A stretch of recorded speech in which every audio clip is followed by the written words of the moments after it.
नमस्कार दोस्तों, स्वागत है आप सभी का आपके अपने YouTube channel Shyam class study में। साथियों, आज की इस वीडियो में यूपी पुलिस परीक्षा 2023 में पूछे जाने वाले यूपी जीके के अति महत्वपूर्ण प्रश्नों का प्रैक्टिस सेट लेकर के और आज का हमारा चैप्टर है ऊर्जा संसाधन। ऊर्जा संसाधन का ये तीसरा पार्ट है। इससे पहले मैं इसके 2 पार्ट अपलोड कर चुका हूँ, वो आप प्लेलिस्ट में देख लीजिएगा और देख लीजिए कौन कौन से वो प्रश्न हैं जो ऊर्जा संसाधन से बनते हैं और आपकी परीक्षा में इन प्रश्नों के पूछे जाने की पूरी संभावना। अगर ऊर्जा संसाधन से एक भी प्रश्न पूछा जाता है यूपी पुलिस परीक्षा 2023-24 में, तो वो आपको हमारे इस प्रैक्टिस सेट से वो प्रश्न बाहर जाने वाला नहीं है।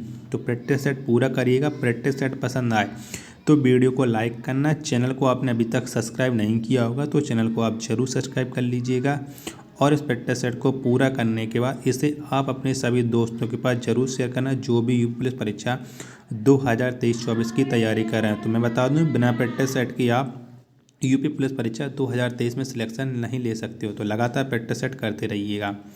तो इन्हीं सब बातों को ध्यान में रखते हुए शुरू करते हैं आज का अपना ये प्रैक्टिस सेट। तो पहला प्रश्न है आपके सामने कि उत्तर प्रदेश में वैकल्पिक ऊर्जा से संबंधित राज्य स्तरीय पार्क की स्थापना कहाँ की गई है। तो कहाँ पर की गई है? तो उत्तर प्रदेश में वैकल्पिक ऊर्जा से संबंधित राज्य स्तरीय पार्क की स्थापना की गई है लखनऊ में। कहाँ पर? लखनऊ में। तो एक का राइट आंसर हो जाएगा ऑप्शन नंबर 1। प्रश्न संख्या 2 है आपके सामने कि ऊर्जा के किस रूप में प्रदूषण की समस्या नहीं होती है। तो कौन से रूप में नहीं होती है? तो ऊर्जा के सौर रूप में प्रदूषण की समस्या नहीं होती है। 2 का राइट आंसर हो जाएगा ऑप्शन संख्या 4। प्रश्न संख्या 3 है आपके सामने कि उत्तर प्रदेश में विद्युत ऊर्जा का सर्वाधिक महत्वपूर्ण स्रोत है। तो कौन सा है? तो उत्तर प्रदेश में विद्युत ऊर्जा का जो सबसे महत्वपूर्ण स्रोत है वो स्रोत है तापीय ऊर्जा। कौन सी है? तापीय ऊर्जा। तो 3 का राइट आंसर हो जाएगा ऑप्शन संख्या 3।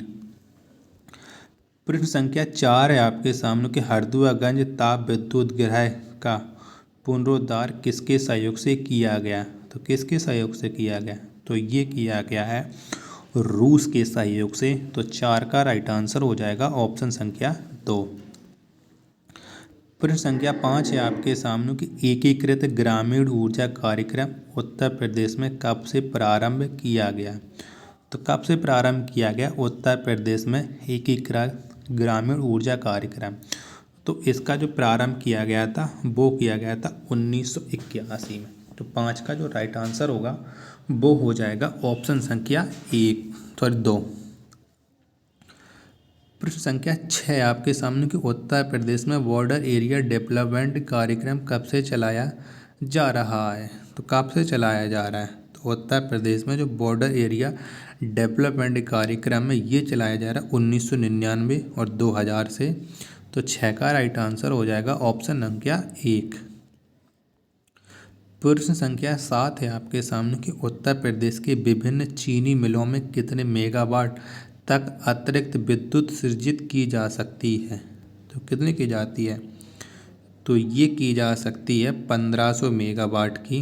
तो 7 का राइट आंसर हो जाएगा ऑप्शन संख्या 3।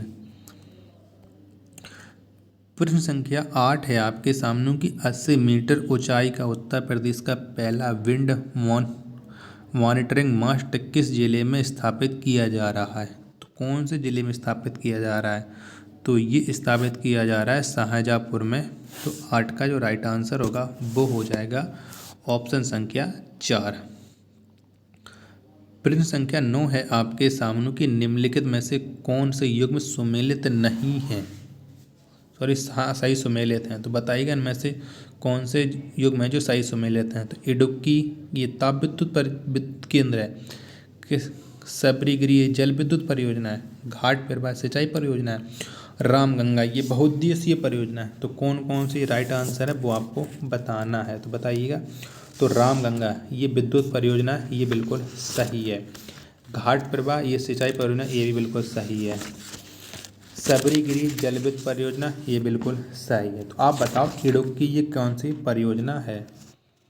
तो कौन सी है? जो इडुक्की है ना ये है एक जल विद्युत परियोजना, ये ताप विद्युत परियोजना नहीं है। तो बी सी डी इसके ये तीनों राइट आंसर हो जाएंगे। तो ऑप्शन नंबर 1 इसका राइट आंसर हो जाएगा। प्रश्न संख्या 10 है आपके सामने कि भारत में ऊर्जा का सर्वाधिक स्रोत है तो कौन सा है। तो भारत में ऊर्जा का जो सर्वाधिक स्रोत है वो है कोयला। कौन सा है? कोयला है। तो 10 का राइट आंसर हो जाएगा ऑप्शन संख्या 3। प्रश्न संख्या 11 है आपके सामने कि भारत में ऊर्जा उत्पादन में सर्वाधिक अंश निम्नलिखित का है तो किसका है। तो भारत में जो ऊर्जा उत्पादन में सर्वाधिक अंश है वो है ऊष्मीय ऊर्जा का। तो 11 का राइट आंसर हो जाएगा ऑप्शन संख्या 3। प्रश्न संख्या 12 है आपके सामने कि भारत में शक्ति खंड में ऊर्जा स्रोत के भाग का सही क्रम है तो कौन सा सही क्रम है। यहाँ पर ये जलीय के बीच में ये तीर लगा लीजिएगा, ठीक है, वो मिसप्रिंट हो गया टाइप करते गए, यहाँ पर भी लगा लीजिएगा तो बताइएगा। तो इसका जो सही स्रोत का भाग हो जाएगा वो हो जाएगा ऑप्शन संख्या 1। प्रश्न संख्या 13 आपके सामने कि नेवलीय ताप विद्युत संयंत्र का भरण किससे करते हैं तो किससे करते हैं। तो जो नेवली ताप विद्युत संयंत्र का जो भरण करते हैं वो करते हैं तृतीयक से।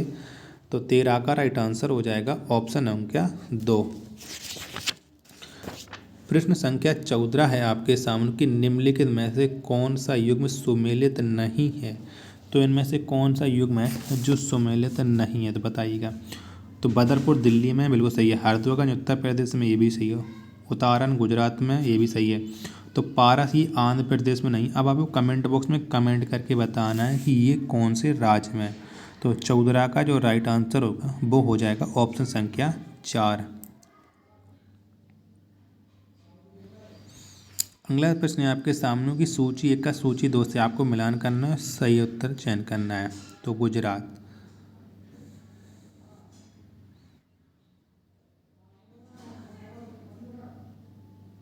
तो बताइए गुजरात कौन से में। तो गुजरात है द्वितीयक में, ठीक है, गुजरात हो जाएगा द्वितीयक में। और महाराष्ट्र किस में हो जाएगा। तो महाराष्ट्र हो जाएगा प्रथम में, ठीक है, ऊर्जा के मामले में ये सारे राज्य, ठीक है। तो उत्तर प्रदेश किस में है। तो उत्तर प्रदेश है चौथे स्थान पर और पश्चिम बंगाल है तृतीयक स्थान पर। तो अब मिला लीजिए कौन सा राइट आंसर। पहले आएगा 2, 1, 4, 3। तो जौन से विकल्प में होंगे वो ही इसका राइट आंसर हो जाएगा। तो चारों विकल्प आपके सामने, अब आप बता सकते हैं। तो इसका जो राइट आंसर हो जाएगा वो हो जाएगा ऑप्शन संख्या 2। प्रश्न संख्या 16 है आपके सामने कि भारत में कुल उत्पादित ऊर्जा में नाभिकीय ऊर्जा का प्रतिशत था। तो कितना था नाभिकीय ऊर्जा का प्रतिशत। तो ये प्रतिशत है 3 से कम। तो 16 का राइट आंसर हो जाएगा ऑप्शन संख्या 1। प्रश्न संख्या 17 आपके सामने कि भारत में प्रचुर मात्रा में उपलब्ध महत्वपूर्ण नाभिकीय ईंधन है तो कौन सा है। तो उत्तर प्रदेश में प्रचुर मात्रा में उपलब्ध जो नाभिकीय महत्वपूर्ण ईंधन है वो ईंधन है आपका थोरियम। तो 17 का राइट आंसर हो जाएगा ऑप्शन संख्या 1। सॉरी 1 नहीं, यूरेनियम है तो थोरियम तो 2 में है, 2 कर लीजिए यहाँ पर। ऑप्शन संख्या 2 इसका राइट आंसर हो जाएगा। प्रश्न संख्या 18 है, इसमें सूची 1 का सूची 2 से मिलान करना। एक तरफ दिए गए नाभिकीय शक्ति केंद्र और एक तरफ दिए गए हैं राज्य। तो ठीक है मिलाते हैं। तो कोटा कहाँ पर है। तो आप जानते हैं कोटा है राजस्थान में है। नरौरा आपको पता है ये उत्तर प्रदेश में, ठीक है। तारापुर कहाँ पर है। तो आप जानते हैं कि जो तारापुर है वो है महाराष्ट्र में।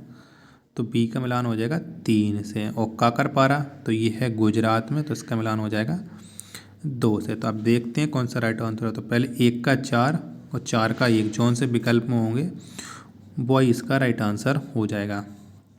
तो ए का 4 और डी का 1, तो यहाँ पर 1 कर लीजिएगा, जे नहीं। तो यही इसका राइट आंसर हो जाएगा ऑप्शन संख्या 2। प्रश्न संख्या 19 है आपके सामने। यहाँ पर भी सूची 1 का सूची 2 से मिलान करना है। एक तरफ दिए गए राज्य, एक तरफ दिए गए अणु शक्ति केंद्र है। तो मिलान करते हैं। चलिए अभी आपको मिलाया गया है तो यहाँ फिर से मिला लीजिएगा। तो महाराष्ट्र में कौन सा है। तो महाराष्ट्र में है जो है रावत भाटा। तो महाराष्ट्र का हो जाएगा महाराष्ट्र रावत भाटा महाराष्ट्र में नहीं है, तो जो रावत भाटा है वो तो राजस्थान में है। ठीक है, तो रावत भाटा से मिलान कर लीजिएगा राजस्थान में। उत्तर प्रदेश में कौन सा है, तो आप जानते हैं कि उत्तर प्रदेश में है नरौरा।